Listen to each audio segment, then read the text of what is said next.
All right, Phil, thank you for stopping by, man. All right, Phil, thank you for stopping by, man. All right, Phil, thank you for stopping by, man. I'm sorry, baby. If you're gonna have these conversations, please let me know. I'm sorry. Because you're being insanely loud. I am. I'm sorry. What the fuck?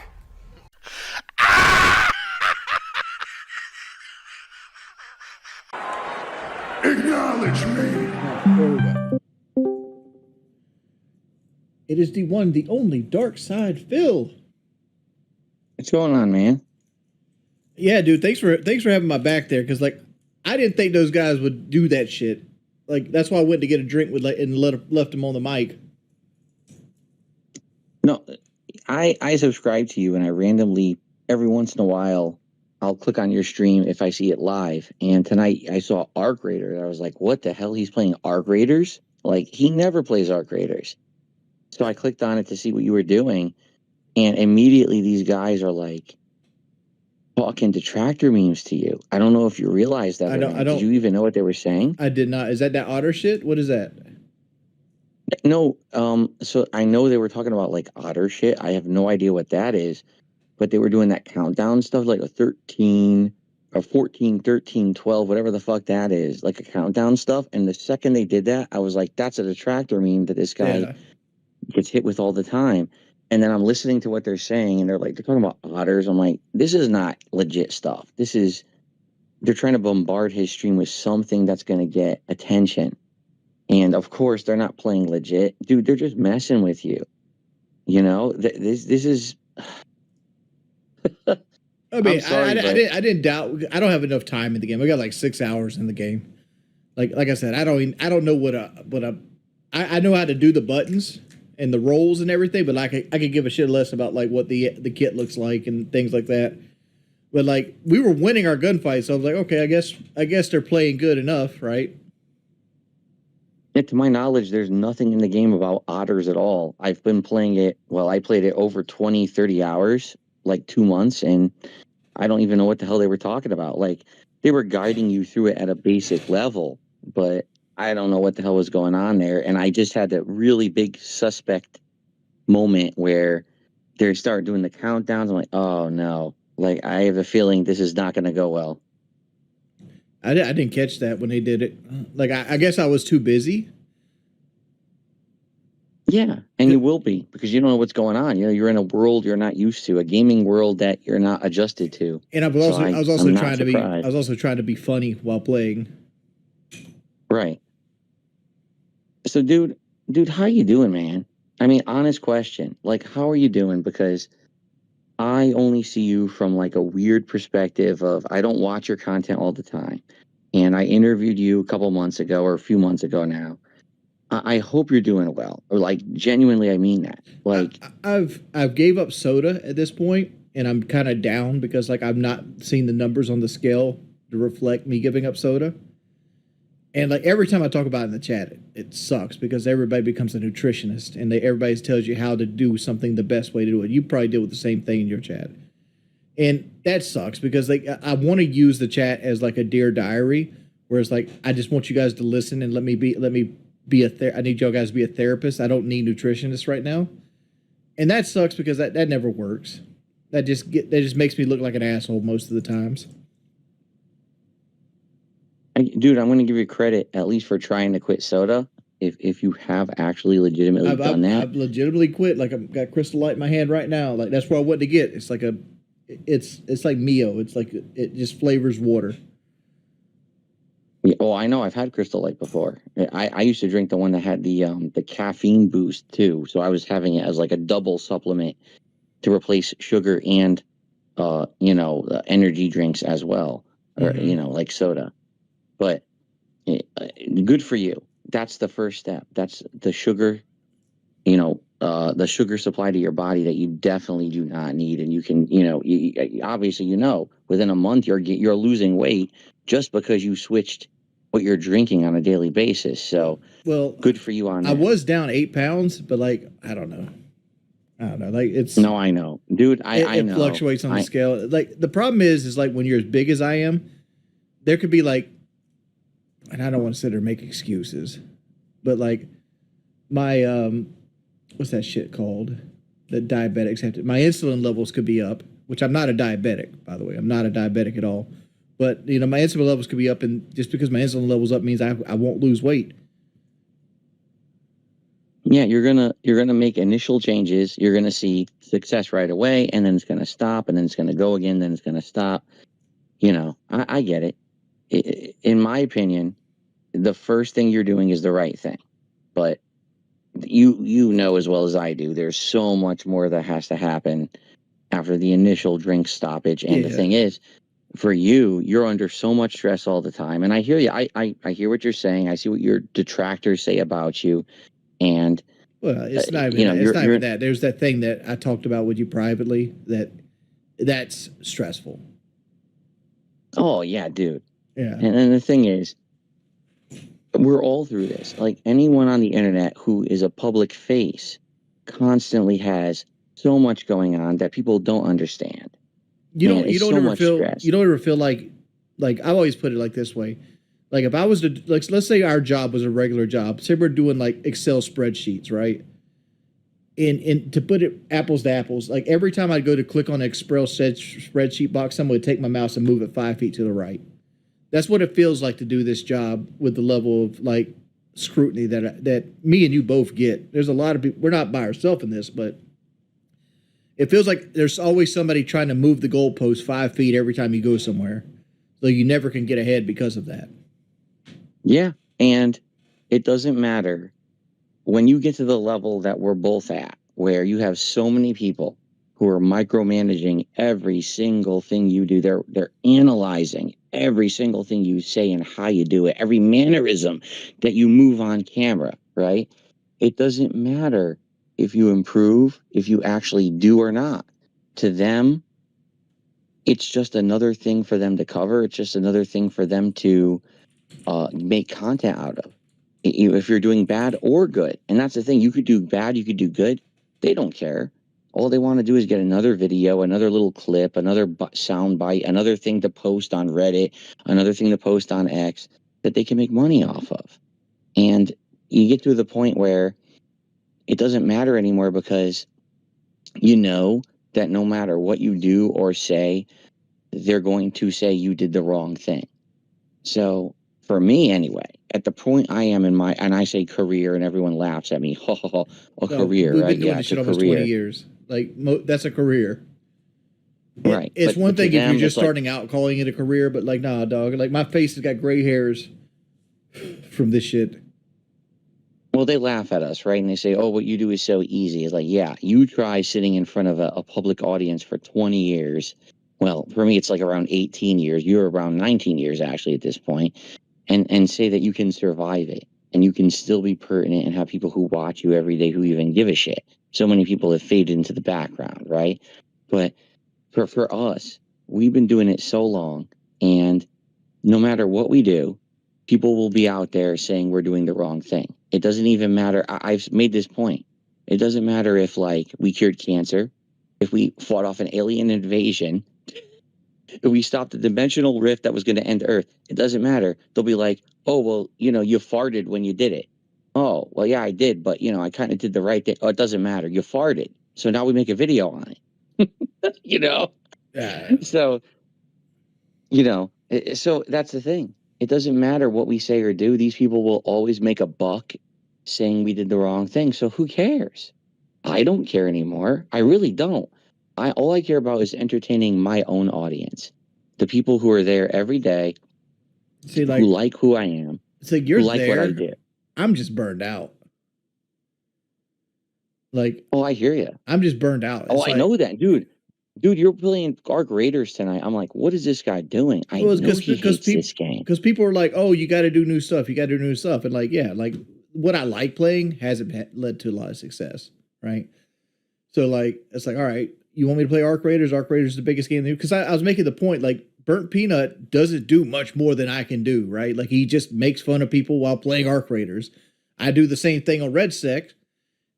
And I was trying to prove a point. Like, I could get on Arc Raiders and be just as entertaining as Burnt Peanut. And I think people are having, like, a bias against me. because of that fact. Right. I'm going to say something up front. You need to stop comparing yourself to people who are like ridiculously overblown successful, because that is your biggest problem. You'll look at guys like Burnt Peanut, or you reference other people who are streaming Battlefield and they're blowing up. Dude, you're not like them, and I'm not either. You understand? We're at a different level because of what's happened to us, because of the level of scrutiny, the level of harassment we've gotten, and we're lolcows. Not that we want to be, but we are. You cannot look at guys like them and be like, oh, well, they're better than, I could do what they do. It won't work. You could literally do exactly what Burnt Peanut or someone else does. No one will care. Okay.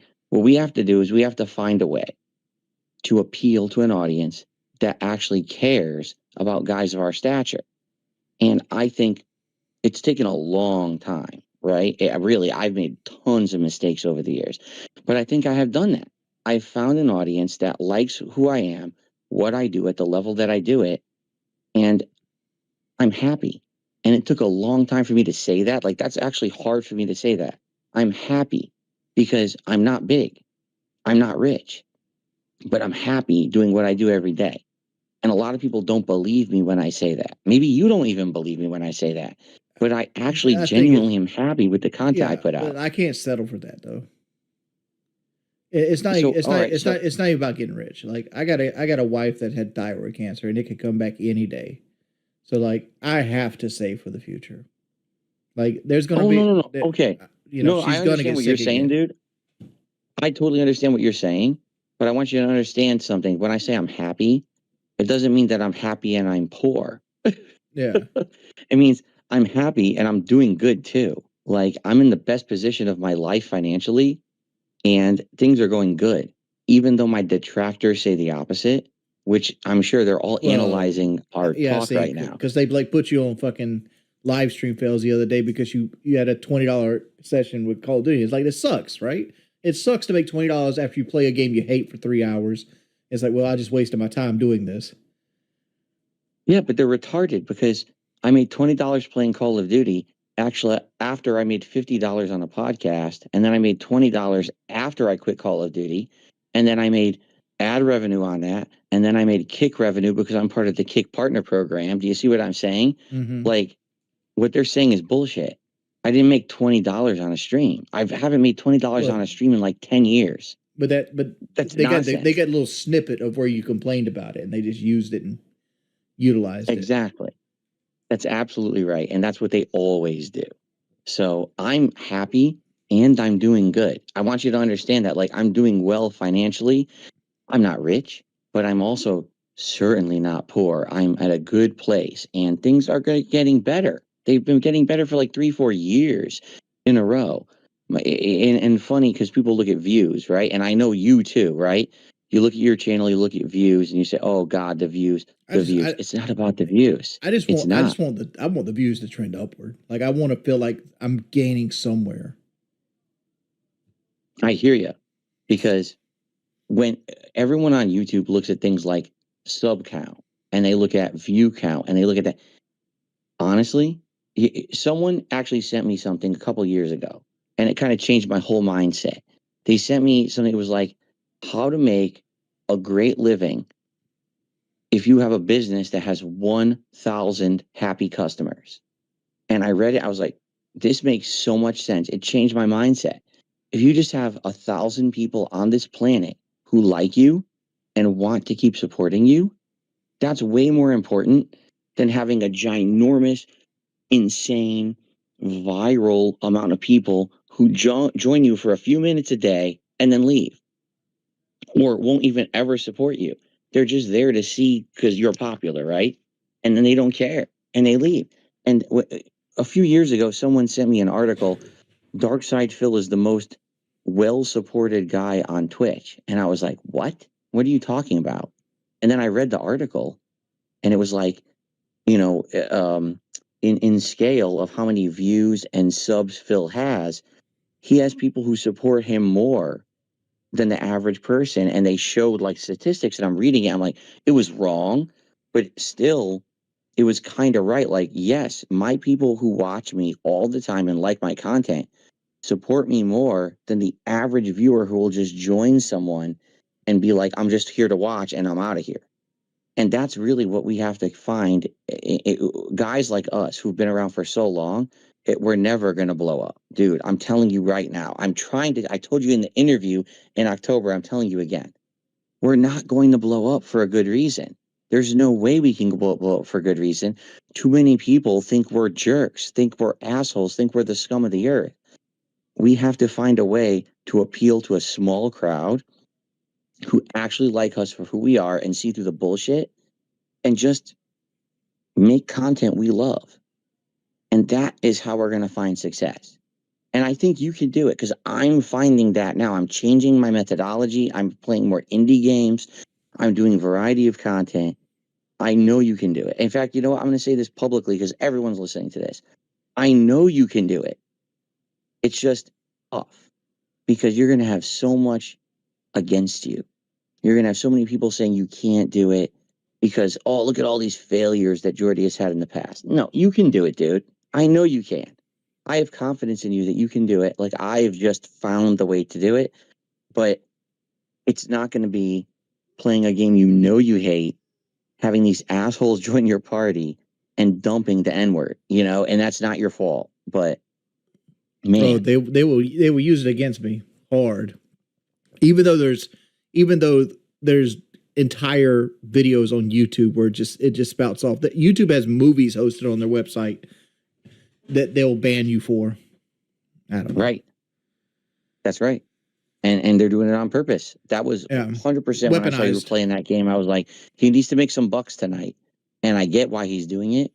And the second I heard these guys talking, I was like, oh no. I don't like to mislead people at all. Like I have a lot of the locale money still.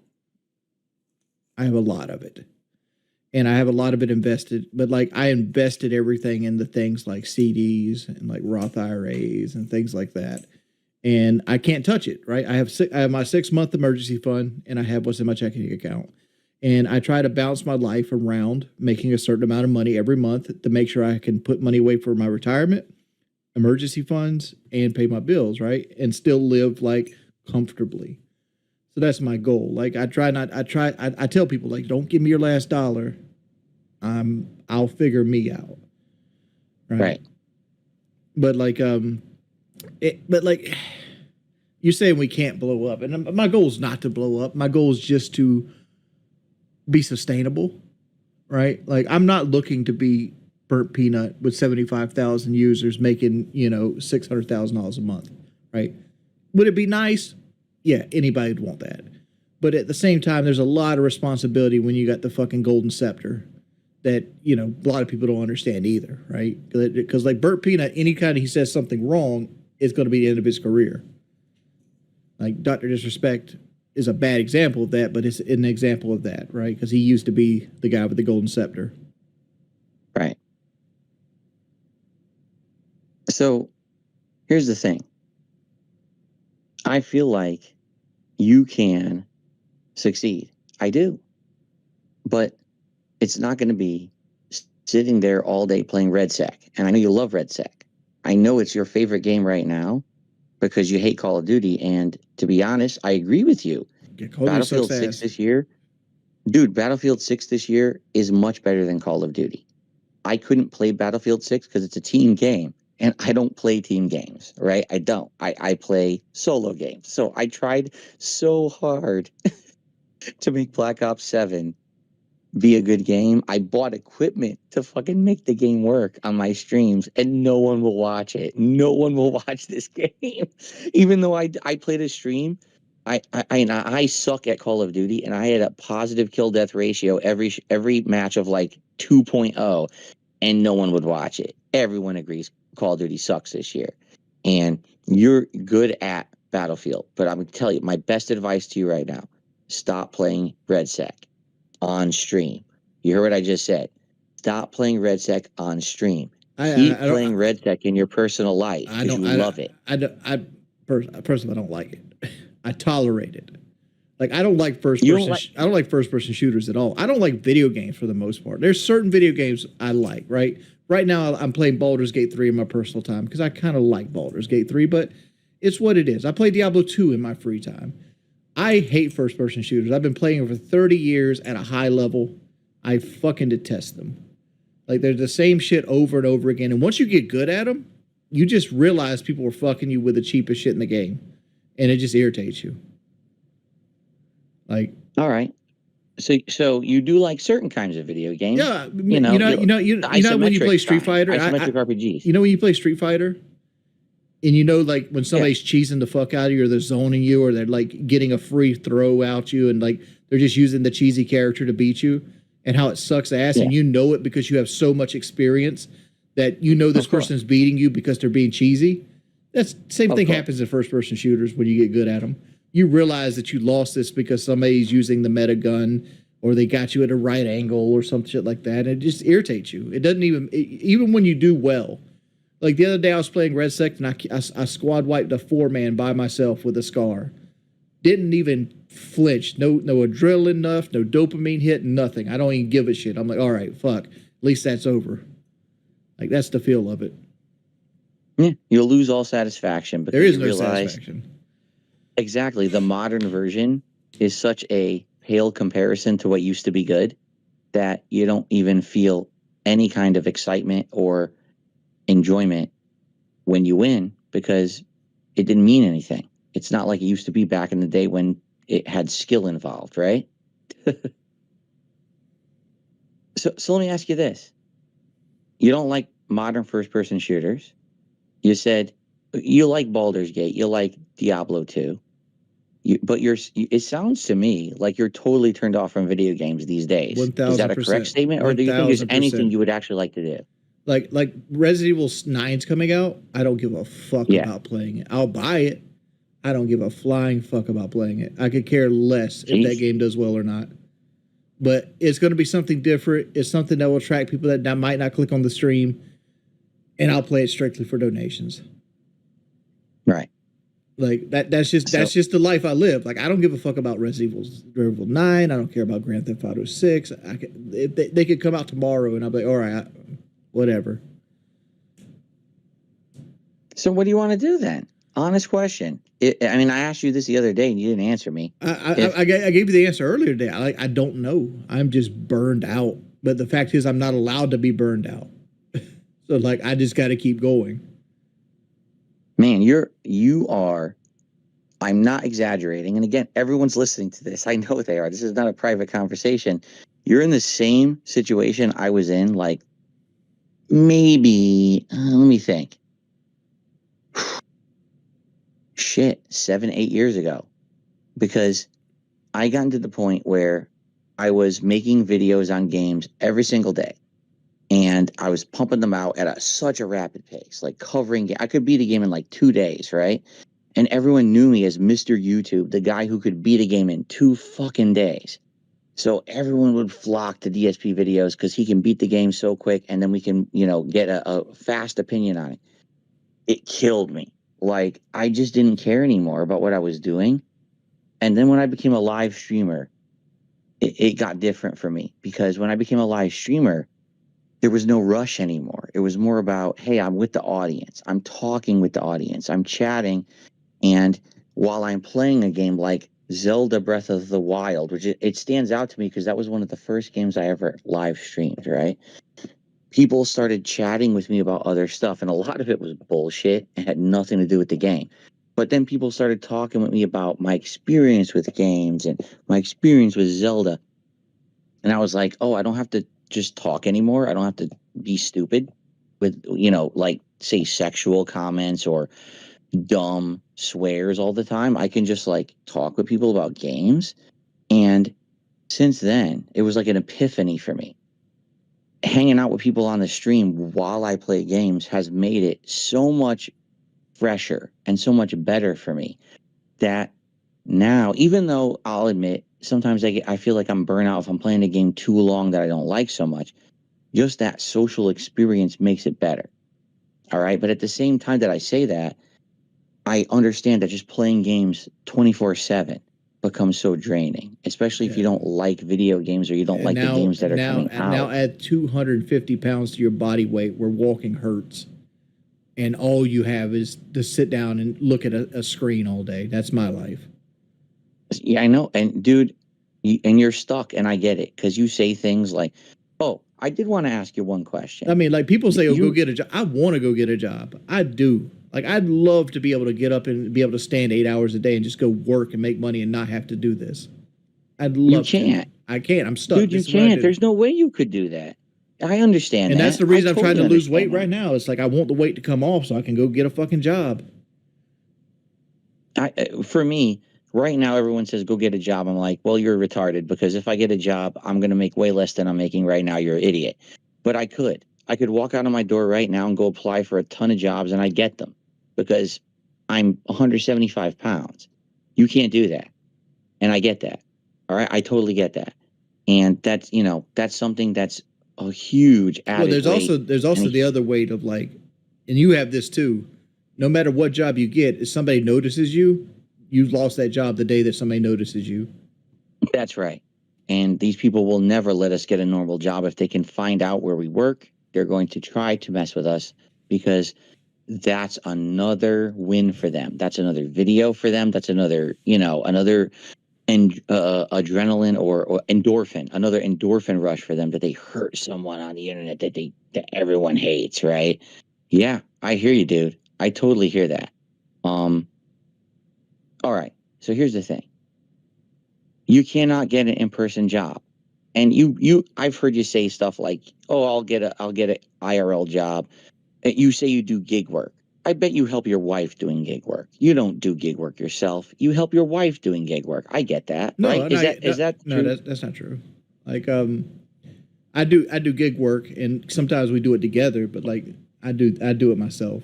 Like, I'm physically capable of driving a car and like getting in and out of a car. Like, because you're sitting down most of the job. Like, you literally, like, you go to Walmart and they put the groceries in the back seat, and you just drive and put the groceries on the porch. That's good to hear. I'm actually happy to hear that you can at least do something. And I do that. I do that more as just to be active, because I hate this. I doubt, dude, to be honest, I doubt that you could do it enough to make a ton of money, right? It makes money, but it's not something you'd live off of. I'd hate to live off of it. But like, I researched it a little bit. The way I do gig work and stuff is like, I'd usually try to keep $5,000 floating. And if I need to borrow money, like, for example, like land taxes came up just recently, right? I had car insurance and land taxes come up. That was like $3,600, right?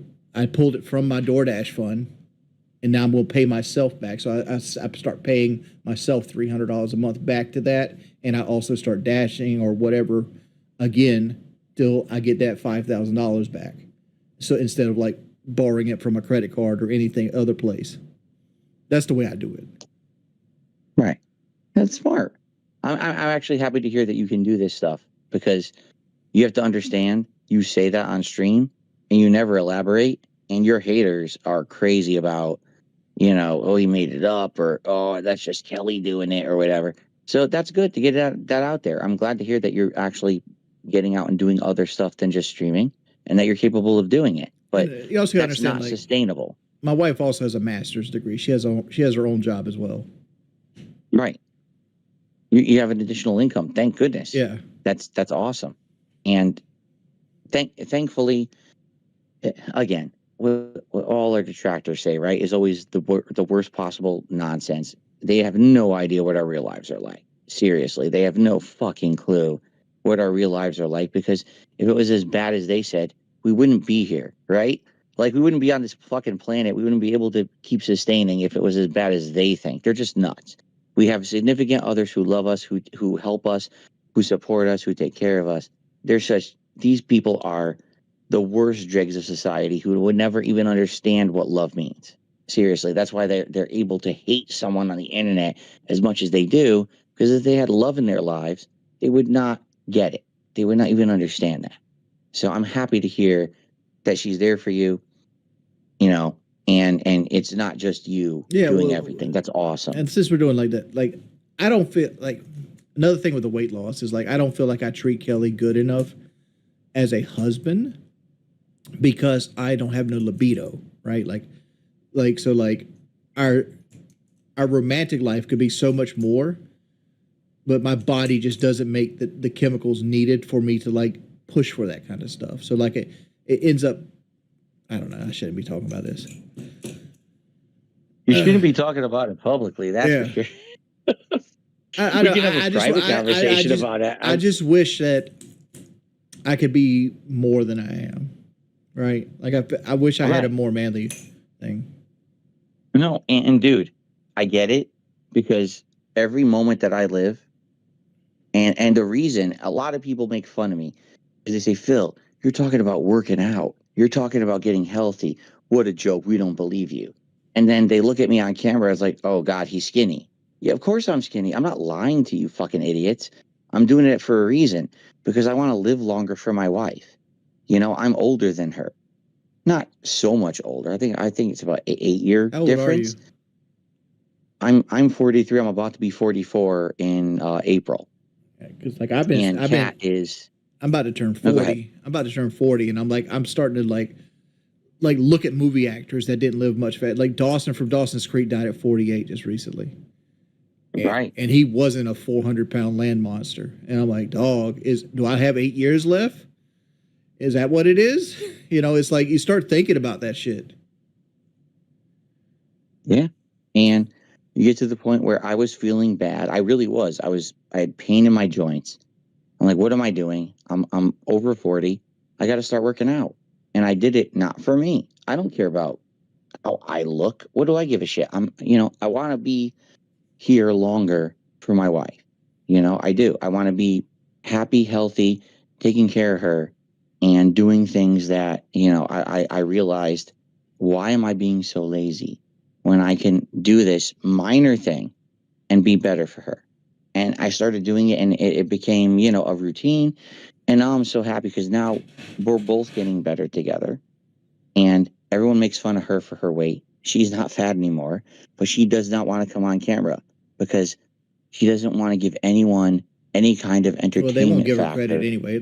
Like Kelly gained some weight recently, but like Kelly lost a lot of weight. And like they still called her fat when she was like 140 pounds. I'm like, Kelly's an average weight woman now. Like she's the exact weight she's supposed to be. And you're still calling her fat. It's like, okay. Right. And they always will. They don't care. Right. They're only there to hate on and destroy and tear down. They're not there to acknowledge anything. They won't acknowledge that I look better. They're just, oh, he's on Ozempic. No, I'm not. I've never had a drug like that in my body. I'm working out. But, to them, anything is a clip. Anything is a piece of content, right? To make money. So anyway, honest question for you while I got you here, because this is what, honestly, when I had I'm hard to talk to. Dude, you are very hard to talk to. I cut the world. I'm very anti-people. You understand why I jumped on the chance when you said, oh, I'll call Phil. I'm like, oh my God, my wife is asleep next to me in the bed. Okay, seriously. But she sleeps with noise canceling stuff on because our neighbors are so fucking loud. Okay, that's another story for another day. Okay, but I can like just do random stuff at night, not loud, but calm stuff. And he said, oh my God. He said, we can have a conversation. I'm going to have this conversation right now. Let me jump because I tried so hard to get you on my show. It's not about getting you on the show. It's about having a conversation with you. Okay, it really is. Mm-hmm. And I care about you. I'm going to be honest with you, Jordy. I care about you. I do. I see what you're going through. It's very similar to things that I've been through or am going through. And I know how painful it is. I know how stressful it is. And to me, to see you go through this same shit is like, man, I wish I could help him because I've been through that. And here we go. I've been through people trying to join my lobbies and be fucked up to me and say stuff on mic. And I've been through these things. All right. So anyway, I got you on a conversation here. All right. honest question. What do you want to do? What would be online? Because you cannot do an offline job. You can't. And we know this, right? You could do gig work, but that's not a full-time Yeah, job. no, it's just side money. You're Like realistically, where I want to go in the future with this is like, I was kind of hoping to transfer this over to like being segment wise. Like the root cause is like, I want to do like a podcast on like Friday, and then like Thursday do like a Dark Souls stream with Kelly, and like segment it to like it's different things, but it's more planned out. But like, I don't know, like depression and uncertainty messes with a lot of it.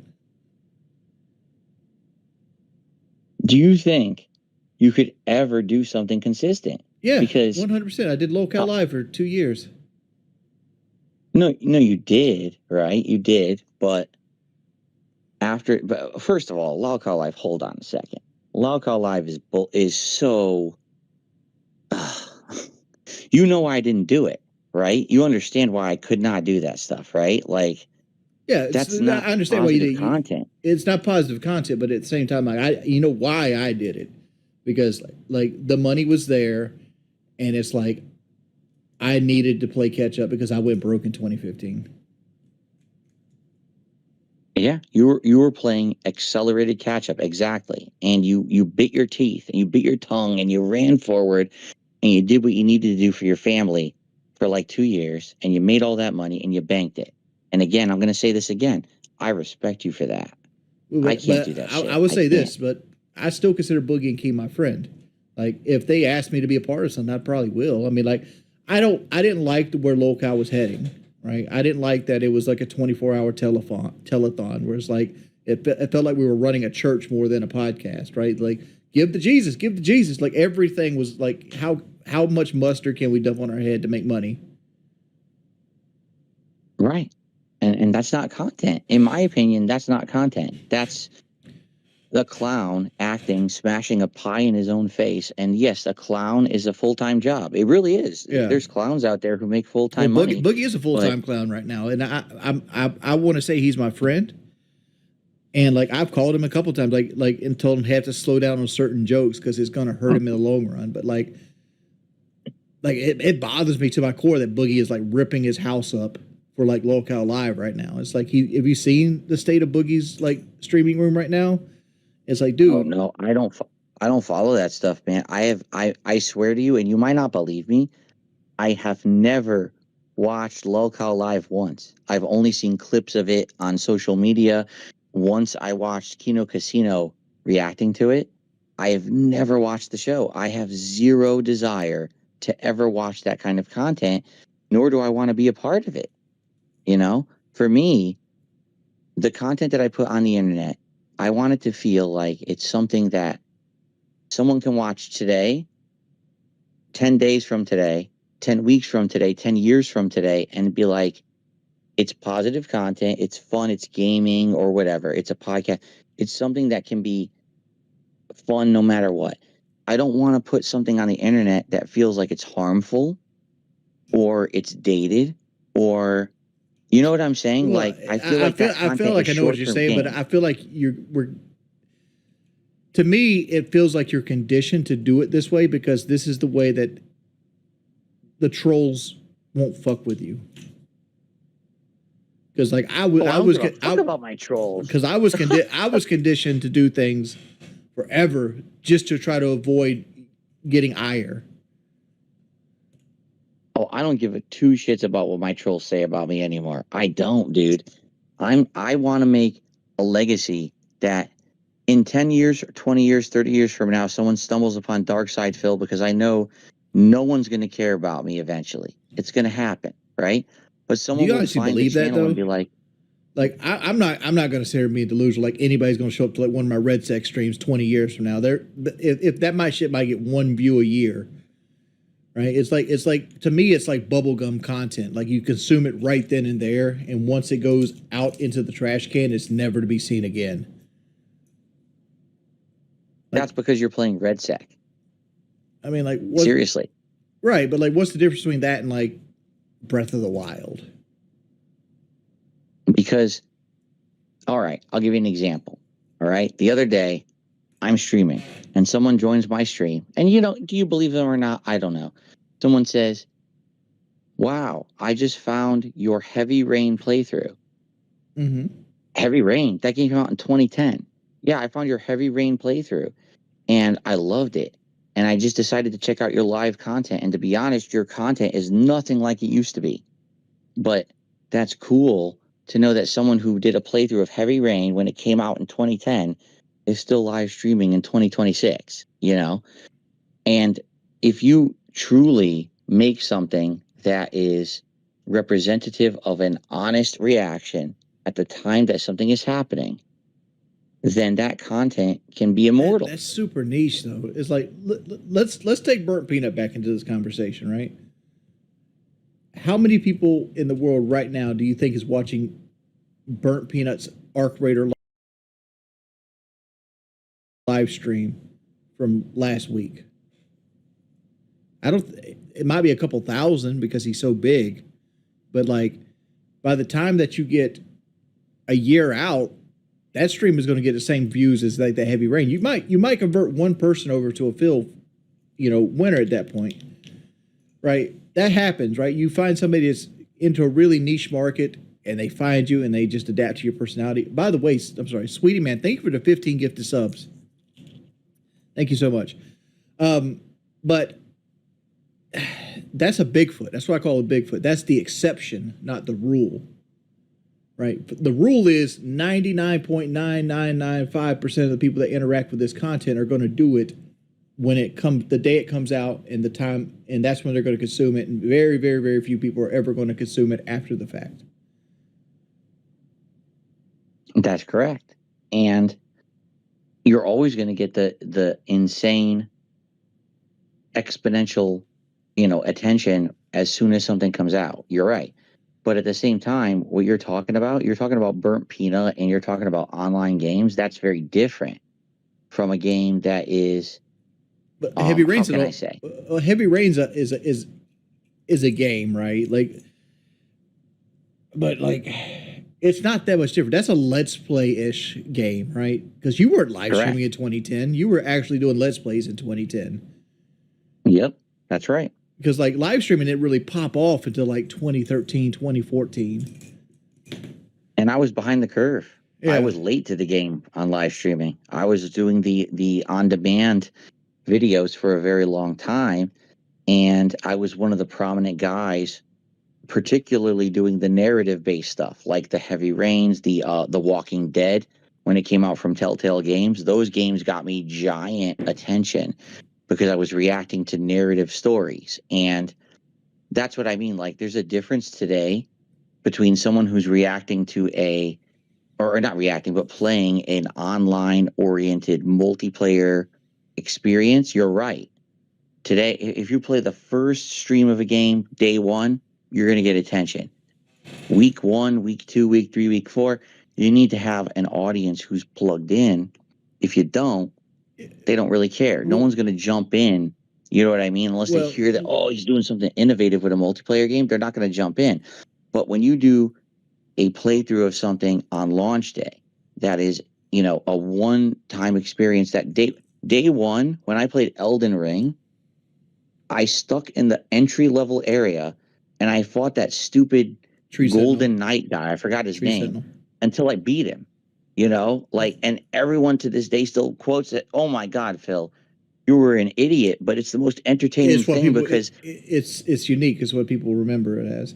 But I want to bring this up though, and I think you're disregarding this. Is trends happen, especially in the online space. And I'm gonna reference this. There's a girl that I know you watch. She makes video content of old games like I'm Juggernaut. sorry, baby. If you're gonna have these conversations, can you please let me know? I'm sorry. They're being insanely loud. I am. I'm sorry. I was too loud, guys. I gotta feel in trouble. But yeah, I'm sorry. My wife wants to go to sleep. I'm sorry, guys. But this is why I don't do this stuff at night, and I didn't know I was being this loud, so I gotta go. Okay.